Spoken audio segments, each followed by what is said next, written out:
Alright, hey, what is going on, guys? It's Dean, and today's video is going to be a bit different on this channel. It's actually going to be a soundtrack review for the new game Destiny 2. I recently wrote a review on this game for a website called the Global Composers Network, so in a few days, hopefully that written review will be up on that website, and I'll link that in the description of this video. But I wanted to also make a video review on this soundtrack and upload it onto the YouTube channel for more content on this channel, as I know it's been going a bit stale lately, so I wanted to get videos back up and rolling again. So a bit of background on this game quickly. I just have some generic gameplay in the background just so people don't get bored of just listening to me, and also the music, some of the music from the soundtrack will be playing along with the video. The pieces that you'll be hearing from the soundtrack are actually going to be the four main themes that I talk about in the written review, and I'll also touch on them in this video review as well. So they're the four main themes that you'll hear throughout this video, and they'll just fade in and out as the video's going along. So Destiny 2 was actually composed by four different composers basically. The main one though being Michael Salvatori, who is a well-known composer in the video game industry. He composed the Halo series for Bungie, which Destiny is also a Bungie series, so I couldn't see why they wouldn't bring him back on to try to compose another soundtrack for them, as Halo is probably the most iconic video game soundtrack of all time, or it's well up there for console gaming anyways. So I'm talking about this soundtrack now. The piece you're hearing in the background now is the main theme called Inner Light. This soundtrack is mainly based around this theme. A lot of the tracks are kind of just rehashed of this theme, taking ideas, lyrical ideas from this theme and using it throughout the game to make the whole soundtrack blend together as one. This can be kind of a negative, but when you have such a big game, you kind of have to do it to make up the time. This soundtrack overall is 44 tracks long. There's over 2.5 hours worth of music, so that is a lot of work for four composers, and you kind of have to let them away with reusing ideas from one theme. Overall, this theme is sets you up for the main mood of the whole game, really, with the opening being really big with a giant choir opening leading into some really big percussion and big brass lines. It really sets you basically in the tone of Destiny 2, and it'd be one of my favourite themes of this entire soundtrack. It's just, as you can hear in the background, how just big and triumphant it sounds. It just sets you really in that setting of the sci-fi world of Destiny, and it makes you really want to just get in and start playing. The other side of this soundtrack is very gentle, like what you're hearing now, and that kind of sets you up for some of the other tracks that are actually in this whole game, where not all of them are big and bold with massive big brass lines. They have choir moments, but overall most of the pieces are based on that first track, and it does a great job of setting you into the game, and there's no reason not to base a lot of tracks off it, as it has just such instrumental things to the actual soundtrack that benefit Destiny as a whole. The second track that I talk about in this written review that you're hearing now in the background is called Nessus. This is the track 25 on the soundtrack, and this is much different to a lot of the other ones. As you can hear straight away, it actually has a solo singer in it, and the atmosphere of this piece is very digital, very synthesized, a lot different to many of the other tracks on this game. I wouldn't have it as one of my favourite tracks on the entire game, but I highlighted it because of how different it is. The instrumentation is just completely different from the other ones, especially with the use of the solo singer, and I really think this solo singer helps create a very sort of traditional, creepy, dark sci-fi feeling, and it's really effective in the game as a whole, and I really enjoy it. This track, sorry, it's getting a bit lost. This track also uses something called the Vex. Now, the Vex in Destiny is a traditional robotic sound It's a real robotic machine type sound. It's to do with time travel and different things like that within Destiny. So that's another thing that this track incorporates, which there's only really 2 tracks on this entire soundtrack that actually do that. So this is another reason why this is a really standout one within this game as a whole, and how it benefits the actual soundtrack to give a bit of diversity and a bit of change. Moving on, the next track that you're hearing here is called Dominus Ghaul. Ghaul is the main villain of Destiny 2. He leads the Cabal species in the game, and he's the main villain that you're going to take down at some point.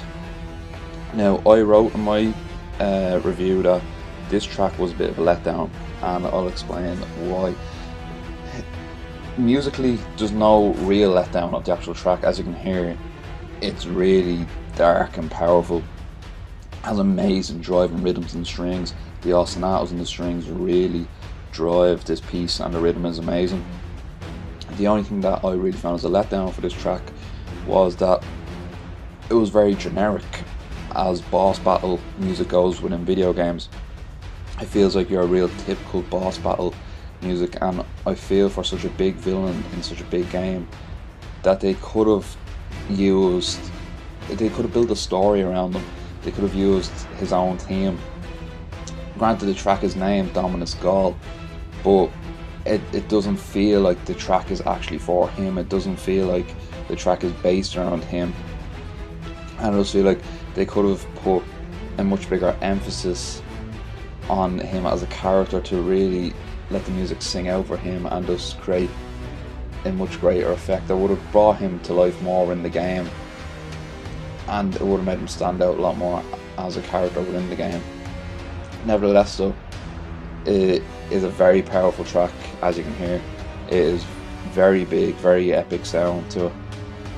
The percussion is so powerful in this piece, so big, and it doesn't hold back at all.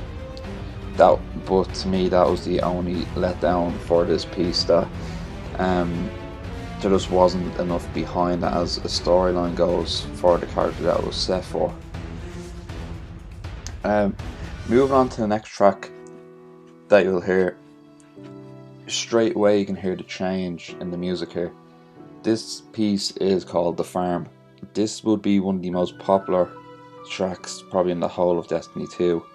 The farm in the game is the social space for the characters that you play. So you can go to the social space where you can trade weapons, buy, talk to other characters, different things like that. And it's a real safe haven sort of in the game for your character. And this track is just so different to the other ones that I've reviewed in this soundtrack review.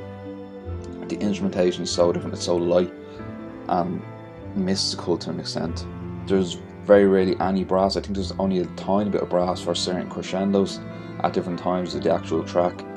Other than that, it's dominated by solo piano and mainly woodwinds, with the strings coming in, taking some lines here and there, but mainly accompanying just a real lush melodic woodwind lines and the solo piano. So the atmosphere of this track is just so different, and I think it really, because of this, it really stands out on this actual soundtrack, and I think that's why it could be a fan favourite, because it is so different.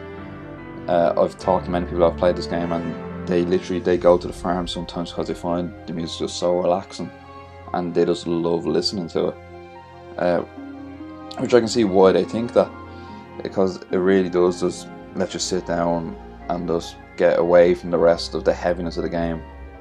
You can really sit down and relax while you play.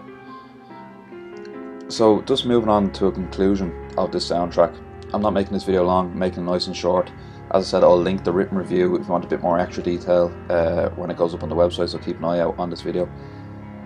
My conclusion of the soundtrack, I really enjoyed it overall. I'd probably give it a 7 out of 10. I think be fair enough. There wasn't many amazing standout tracks on it. These ones that I mentioned stand out to me just for different reasons. Like Nessus was just very different. to a lot of the tracks on this, and then The Farm was very different as well. But most of the music is based off the main theme, Inner Light, and it feels like you're re-listening to that piece a lot throughout this game, which, as I said, it's understandable. When you have 44 tracks for a game, it has to get a bit generic at some point, and you have to reuse ideas, because as people are playing the game, the music has to blend in with the game as the characters moving between different spaces and different action scenes, and that's just the way game music goes. So it has to be reusable at times. So it's justified that a lot of the tracks do sound like the first one. But I wish they did use a bit more of the Vex. The track Nessus uses the Vex quite well, but they could have used it a bit more throughout some of the other tracks, just to give it that real Destiny style sound, and I think it would have been very beneficial to the overall soundtrack. But overall, the soundtrack is very, very good. The mixing and production level on the soundtrack is top notch. The orchestration is really, really good. How balanced the instruments are and the different melody lines within the soundtrack, and I really enjoyed listening to it. So if this review gives you any insight of what you might feel it would sound like, go give it a listen. You can type it anywhere on YouTube, you'll find it at this point, or go into the Bungie channel or the Bungie website, they'll have it up there as well. Just type in Destiny 2 full soundtrack, you'll find it. Give it a listen, you might find some different tracks that you actually really like and that I didn't mention. These are just ones that stood out for me. So yeah, if you enjoyed this review, leave a like and comment. I'm hoping to actually do more of these to keep content going, maybe do one review every 2 weeks, something like that, because I enjoy doing them, and it opens up my ears to different music as well. So I might do films at some point, but for now I think I'll do games, because game soundtracks are kind of neglected sometimes, just behind film soundtracks, because they take the limelight away from them. But there's some amazing game soundtracks out there, this being one of them.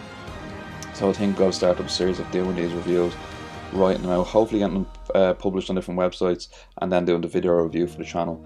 So if you enjoyed this video, leave a like, comment what you think, what I could improve, what I've done well, subscribe, post the video around, and I hope to see you in the next video.